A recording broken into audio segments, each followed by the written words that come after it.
So I know I've talked before about the role of intuition in determining which particular space-time travel communication coordinate that one is dealing with and how to go about interpreting any particular selection that one makes regarding, those options involving space-time travel communication coordinates. And recently, I received a space-time travel communication coordinate, which was based on the number 1:23:22. So 1 hour, specifically 1 hour, 23 minutes and 22 seconds. And there are a number of different ways that one could interpret that series or that string of numerical values. And perhaps, the most obvious way is to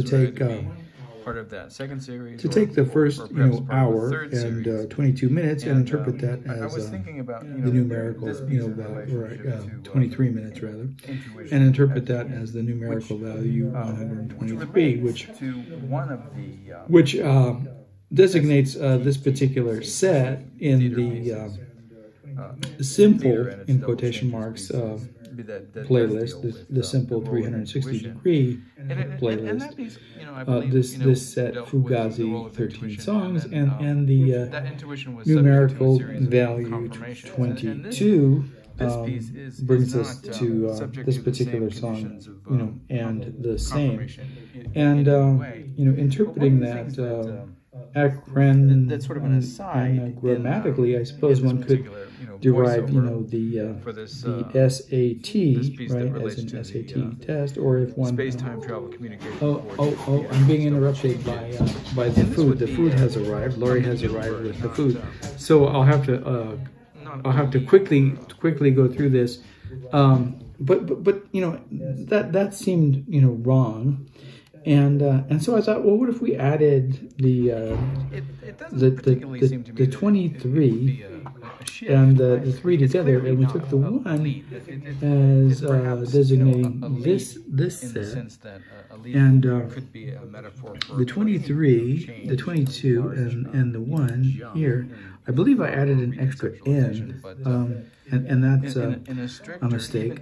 But I ran, this through an anagram generator, including these 2 terms, and some of the responses seemed somehow intuitively correct, even including the. So this would be a sort of intuitively based maneuver.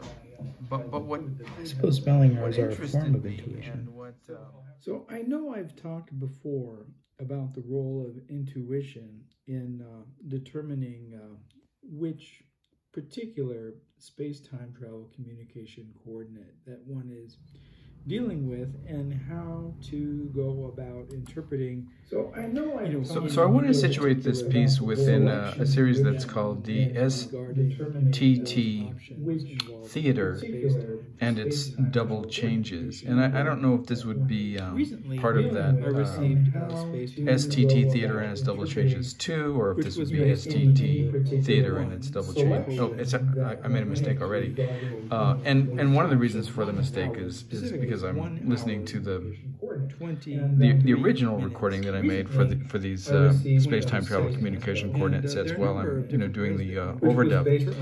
But it's the STTCC Theater and its double changes, and this would either be part of that second series or perhaps part of a third series.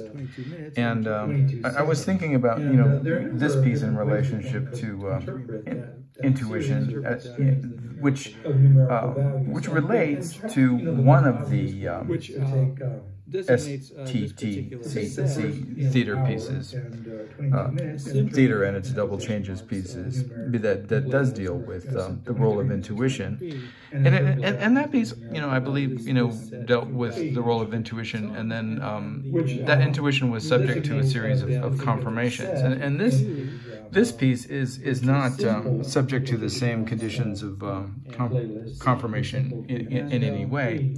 But one of the things that that's sort of an aside in this particular voiceover for this this piece that relates to the space-time travel communication coordinate theater and its double changes, and this would be a maneuver, not so I'll have to not a leap or quickly go through this. But that seemed wrong, and so I thought, well, what if we added the? It doesn't particularly seem to me that it would be a shift either. It's clearly not a leap. It's perhaps a leap in the sense that a leap could be a metaphor for any change, large jump in thought or reconceptualization, but in a stricter, even slightly more literal way, somehow the move that I make in this piece seems to me neither to be a shift, nor a leap, but would fall under the category of a maneuver, and so this would be a sort of intuitively based maneuver. But what interested me and what I'll have to quickly go through this. I became aware of that seemed in listening to the first set and so I thought, well, what if we that we're listening to right now is that I keep coming back to these numbers, which the first number was 1, the second number was 23, and the 22 and the 1, and the I believe I added an extra n. And the third number was 22, but I keep referring to them incorrectly, and sometimes I'll refer to the 23 as 22, and sometimes I'll refer to the 23 as 1, and sometimes I'll refer to the 22 as something else, and the reason that interests me is because I became aware of how difficult it was for me to keep the simple string of numbers in my mind while I was narrating this piece, and to remember that the 1 preceded the 23 and the 23 preceded the 22. And I missed my mark there. I have to go back again. But and that's clearly a function of this dysgraphia, dyslexia, dyscalculia continuum that that defines my peculiar phenomenology of perception and interpretive semiotics.